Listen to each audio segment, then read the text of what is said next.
جی مفتی حنیف قریشی صاحب اس وقت ہمارے ساتھ یہاں موجود ہیں، اور حضرت لوط علیہ السلام کے حوالے سے آج یہ قصہ تھا.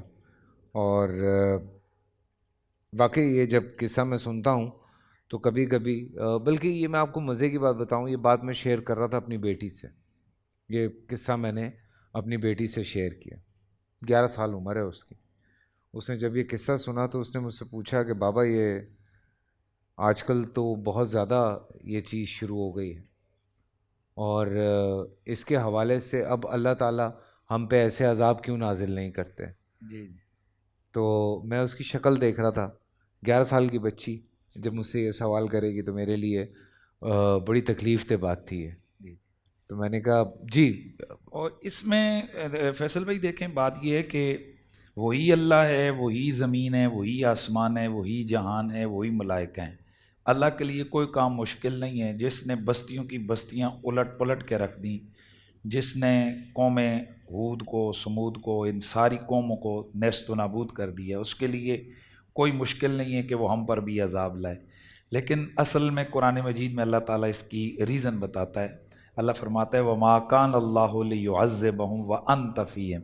میرا حبیب میں ان کو اس طرح اوپنلی عذاب اب تیرے آنے کے بعد اس لیے نہیں دیتا کہ تو ان میں موجود ہے.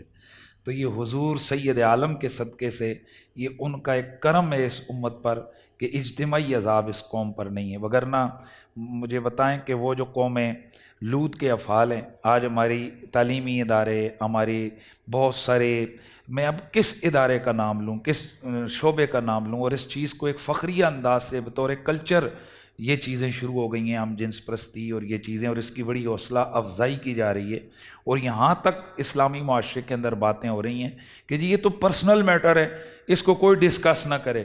یہ پرسنل میٹر ہے. یاد رکھیں کہ گناہ اگر کوئی کرتا ہے اسلامی معاشرے میں تو اس کا پرسنل میٹر نہیں ہوتا. اس کا پرسنل میٹر اس وقت تک رہتا ہے کہ جب اس گناہ کا کسی کو بھنک نہ پڑے. جب یہ گناہ کسی کے سامنے آ جائے تو پھر یہ قومی میٹر بن جاتا ہے. اور اسی کے حوالے سے اللہ کے نبی صلی اللہ علیہ وسلم نے فرمایا کہ جس وقت قوموں کے اندر یہ چیزیں آئیں گی تو بدکاری عام ہوگی، یہ ہم جنس پرستیاں ہوں گی. فرمایا پھر ہونا کا زلازل، پھر وہاں پر زلزلے آئیں گے، پھر وہاں زمین ہل جل کے ان کو وارن کرے گی کہ ہے کوئی اس کائنات کو چلانے والا، ہے کوئی جو تم اس کی دسترس سے باہر نہیں ہو. تو یہ ہماری قوم کو سوچنا چاہیے. چلو یہ رمضان شریف کے ہی برکتوں سے ہمیں توفیقات ملتی ہیں کہ ہم تھوڑا دین کی باتیں سنتے سناتے ہیں. تو میں سمجھتا ہوں کہ اگر ہم سے یہ بھی ہو جائے تو یہ بہت بڑی بات ہے کہ ہم انہی ایام سے اپنی مستقبل کو جو ہے نا وہ لائن ٹھیک کر لیں. چلیں جی تھوڑا سا آج کے ٹاپک پہ آتے ہیں. پورا سال انتظار تھا مجھے اس رمضان میں. 30 دن 6 ٹیمز، 12 کنٹیسٹنٹس اور کیش کا پاؤں. اب گیم وہ ہوگا جسے آپ کا نہیں ہوگا. جس نے جو کرنا تھا کر لیا.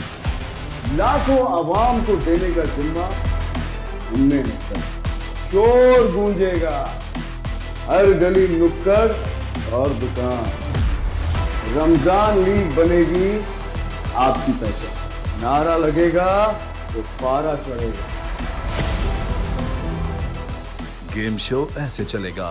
رمضان لیگ روزانہ شام 7 بجے صرف بول انٹرٹینمنٹ پر.